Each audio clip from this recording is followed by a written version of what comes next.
Childhood should not be a struggle. Millions of children around the world suffer from extreme poverty, violence, disease and hunger. These children have little hope for a secure and productive life.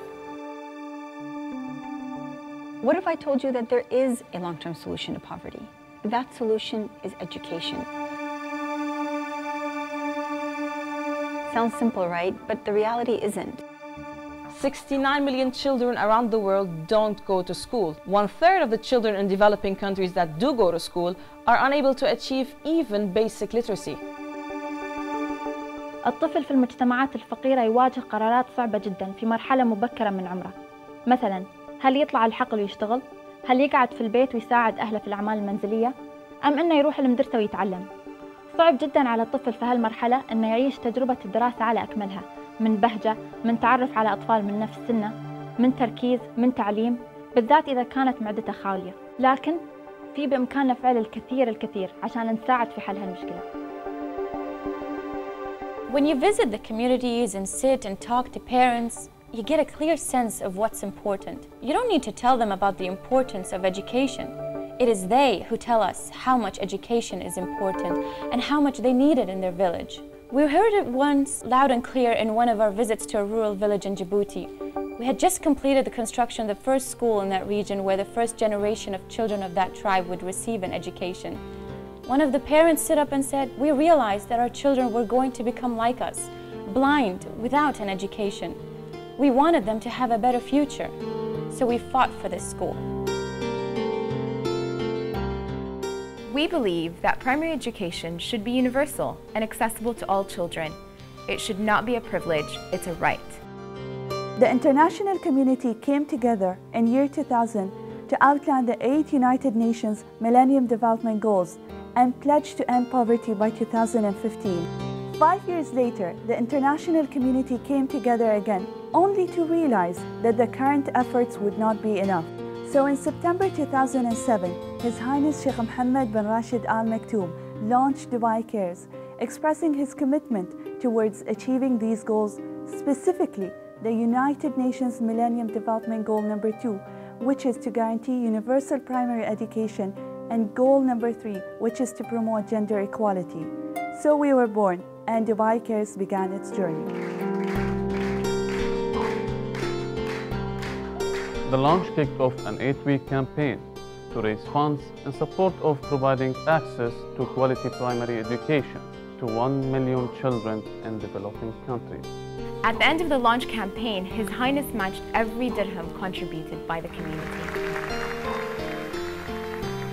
من بعد إطلاق دبي العطاء، بدأ سفراء المؤسسة لهم أنجال وكريمات صاحب السمو الشيخ محمد بن راشد آل مكتوم في حشد دعم وتحفيز المجتمع في دولة الإمارات، وقاموا بزيارات ميدانية في البلدان النامية، منها السودان واليمن وجيبوتي والبوسنة والهرسك، وكان الهدف أن تقييم الاحتياجات الأساسية في الدول النامية هذه على أرض الواقع.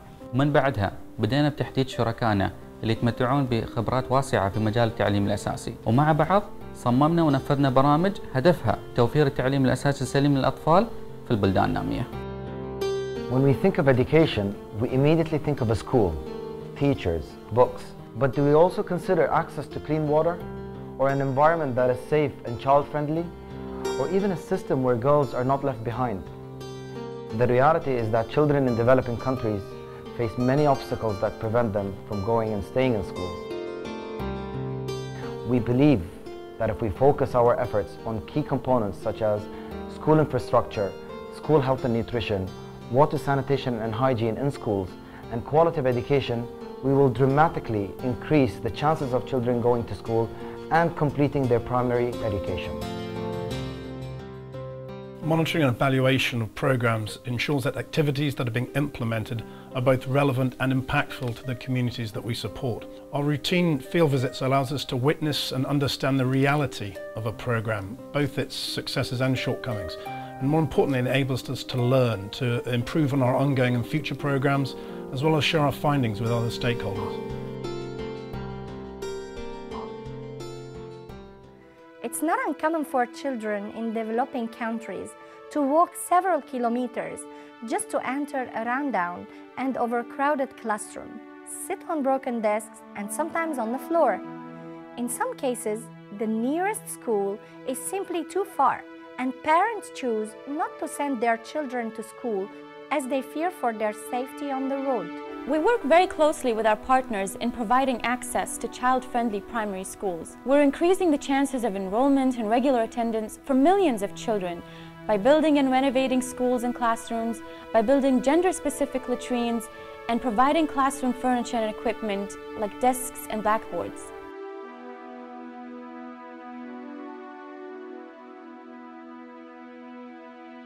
Contaminated water and poor sanitation are two of the biggest factors that result in the death of children worldwide. Did you know that a child dies every 15 seconds from illnesses caused by drinking contaminated water and poor hygiene practices?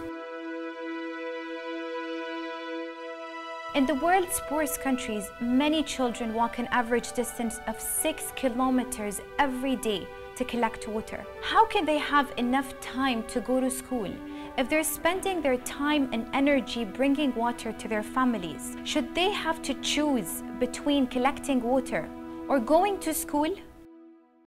To tackle hygiene issues in school, we ensure the full integration of water, sanitation, and hygiene, which is commonly known as washing schools, in all of our programs.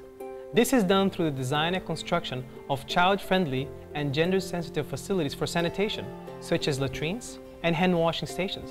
We also provide clean water supplies by building water wells.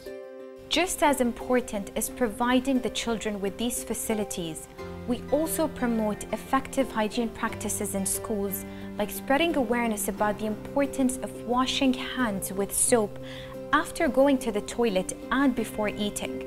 What they learn in school, they then bring home to their parents and siblings, and eventually this learning will spread out to the community as a whole. As a result of this behavioral change, we reduce the spread of disease, improve academic achievement, encourage more children to go and stay in school, and promote gender equality in these countries.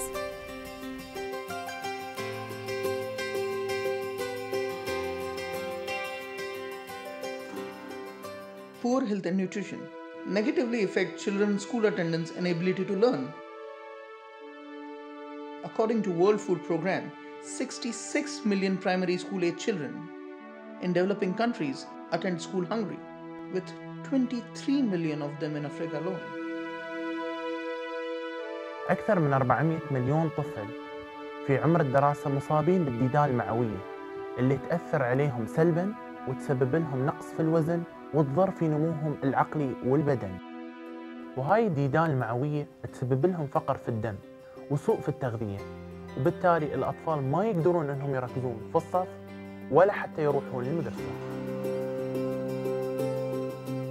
There is evidence that school feeding programs increase school attendance and overall educational achievement. In Niger, when we were visiting a small pastoral community, we asked some of the community members, "How important is the school canteen to you?" They answered, "The school canteen is the engine of the school. It keeps the families nearby and motivates us to send our children to school." نحن ننفذ برامج التغذية المدرسية باستخدام طرق بديلة ومختلفة علشان نضمن استمرارية وصول الأطعمة ذات القيمة الغذائية العالية للأطفال المدارس. وبالإضافة لذلك بعد نعمل على ضمان حصول الأطفال على العلاج الطبي الملائم علشان يتخلصون من الديدان المعوية.